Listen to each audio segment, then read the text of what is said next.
Português, primeira série, ensino médio, gêneros literários, avaliação.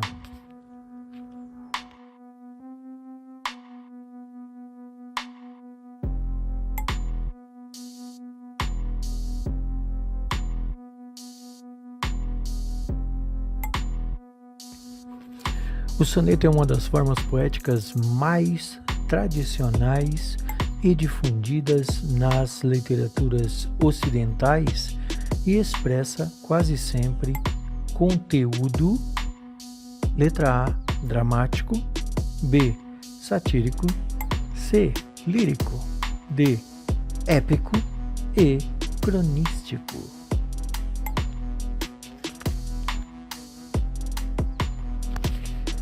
Leia com atenção e responda às questões 2 e 3.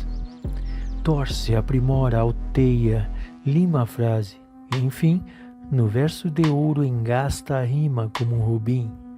Quero que a estrofe cristalina, dobrada ao jeito do ourives, saia da oficina sem um defeito. Olavo Bilac, profissão de fé, poesias. De acordo com Olavo Bilac, o verso precisa ser transformado, precisa ser trabalhado como se fosse uma pérola, como se fosse um diamante, como se fosse de ouro, e saia perfeito, o poema saia lindo, perfeito, para que as pessoas apreciem.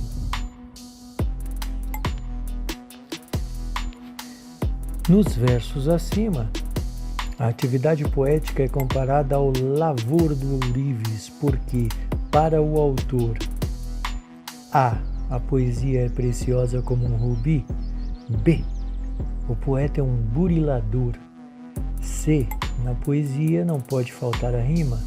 D, o poeta não se assemelha a um artesão. E, o poeta emprega a chave de ouro. Lavor do ourives, o trabalho do ourives, aquele que trabalha com ouro, que transforma pedras preciosas em anéis, correntes, colares.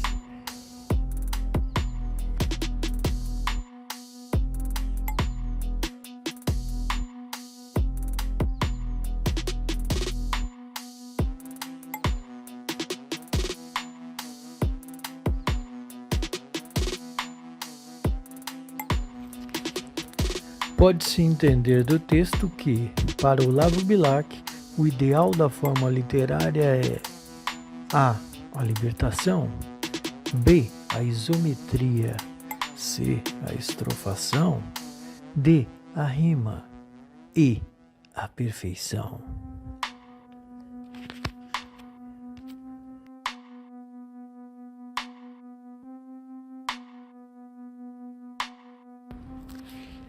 Leia atentamente e responda às questões 4 e 5.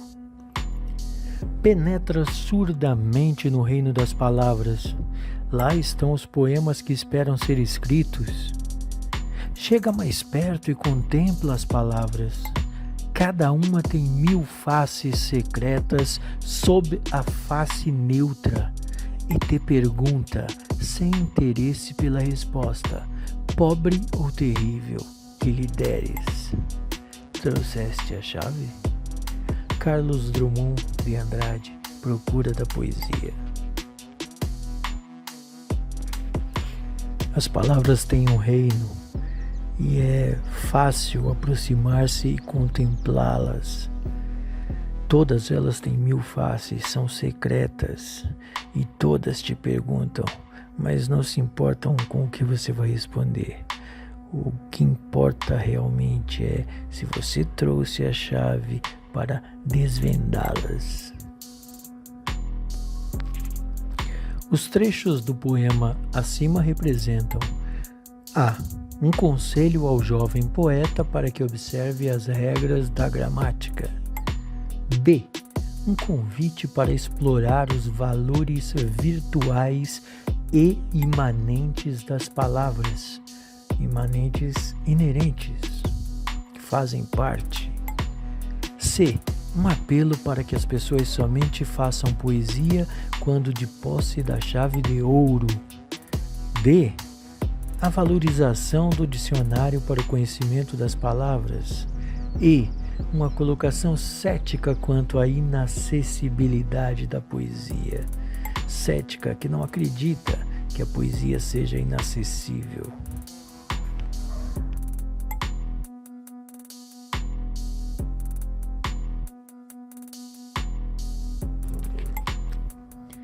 Poesia do Tempo, Carlos Drummond de Andrade. O equívoco entre poesia e povo já é demasiadamente sabido para que vale a pena insistir nele. Denunciemos antes o equívoco entre poesia e poetas. A poesia não se dá, é hermética ou inumana, queixam-se por aí. Ora, eu creio que os poetas poderiam demonstrar o contrário ao público. De que maneira? Abandonando a ideia de que poesia é evasão e aceitando alegremente a ideia de que poesia é participação. Não basta dizer que já não há torres de marfim, a torre desmoronou-se pelo ridículo. Porém, muitos poetas continuam vendo na poesia um instrumento de fuga da realidade, ou de correção do que essa realidade ofereça de monstruoso e de errado. Desenvolve-se então entre eles a linguagem cifrada, que nenhum leigo entende e que suscita o equívoco já célebre entre poesia e povo. Participação na vida, identificação com os ideais do tempo. E esses ideais existem sempre, mesmo sob as mais sórdidas aparências de decomposição. Curiosidade e interesse pelos outros homens, apetite sempre renovado em face das coisas, desconfiança da própria e excessiva riqueza interior. Eis aí algumas indicações que permitirão talvez ao poeta deixar de ser um bicho esquisito para voltar a ser simplesmente um homem. De acordo com o poeta, as pessoas acham que poesia é algo de outro mundo, algo difícil, hermético, fechado, algo que não é humano e por isso difícil de entender. Drummond contra-argumenta dizendo que é um equívoco que se dá entre a poesia e o povo normal, comum. Que a poesia nada mais é do que a participação na vida, a identificação com os ideais do tempo. E o poeta deve fazer com que as pessoas entendam que ele não é um bicho esquisito, ele é só um homem, como qualquer outro. E os poemas refletem exatamente a normalidade dos seres.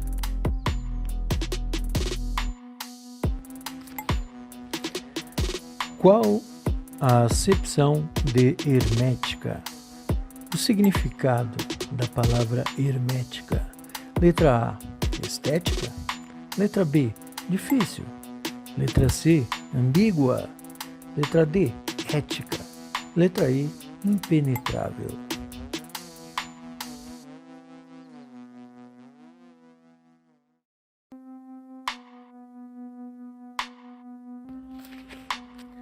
Qual o equivalente da expressão a linguagem cifrada?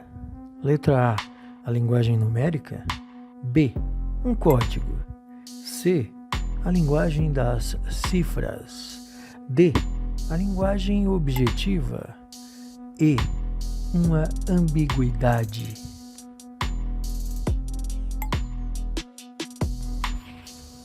O autor contesta: A, o leitor e a poesia. B, certos leitores e certa poesia. C, certos poetas e certa poesia. D, a realidade e o leitor. Considere o seguinte texto. Apesar daquela frase surrada, faça como eu digo, não como eu faço, os indivíduos e particularmente as crianças tendem a utilizar os comportamentos de outras pessoas como paradigmas para o seu próprio comportamento, como espelhos.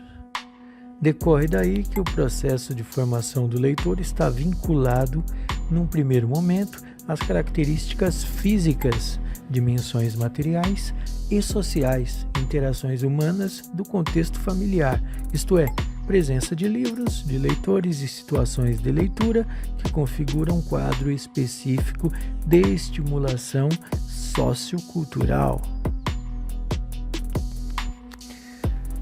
Disse que faça o que eu digo, não faça o que eu faço. Mas o processo de formação de um leitor está vinculado às características da família e do ambiente em que ele vive.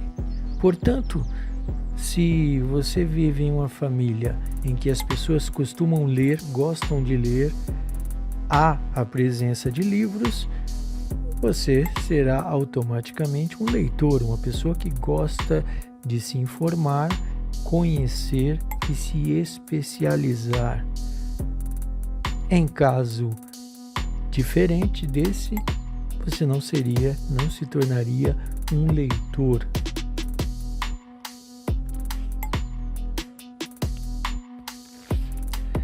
Todas as alternativas estão de acordo com o texto, exceto letra A. A aprendizagem humana ocorre através da observação do comportamento de outras pessoas. Letra B. Os estímulos encontrados no meio sociocultural são os responsáveis pelo processo de formação do leitor. Letra C. A frase "faça como eu digo, não como eu faço" explica grande parte dos comportamentos da criança. Letra D. A atitude positiva diante da leitura, ler, gostar de ler, etc., depende dos incentivos do ambiente. E o contexto familiar é responsável pela tarefa de formar o leitor. Há apenas uma alternativa incorreta. As outras 4 estão corretas. Você vai assinalar a que está incorreta.